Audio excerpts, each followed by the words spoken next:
আপনি কি জানেন আপনি 2,88,00,000 জাহান্নামের আগুনে জ্বলবেন? আপনি বলেন জুয়েল ভাই কিভাবে? আমার প্রিয় নবীজি বলে, যে ব্যক্তি 1 ওয়াক্ত নামাজ বাদ দিল তাকে জাহান্নামের আগুনে 2,88,00,000 বছর জাহান্নামের আগুনে জ্বলতে হবে। আর একদিনগুলো হবে 50,000 বছরের মতো দৈর্ঘ্য, এবং সেখানে জাহান্নামে এমন ভাবে পোড়ানো হবে শরীর থেকে গোশত চিরে চিরে পড়ে যাবে, আবার পুনরায় শরীরে গোশত চলে আসবে। শাস্তি এবার আপনি কি ভাবুন, কি শাস্তি? আপনি কি নামাজ পড়বেন নাকি শাস্তি ভোগ করবেন?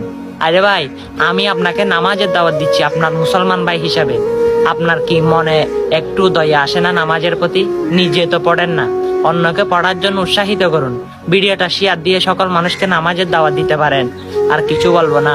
আল্লাহ রাব্বুল আলামিন যেন আপনার কলিজায় নূর ঢেলে দেয়, আর আপনাকে যেন হেদায়েত দিয়ে নামাজের পথে নিয়ে আসে, আর আপনি শেয়ার দিয়ে ভিডিওটা সকল মানুষকে নামাজের দাওয়াত দিতে পারেন। আমিন।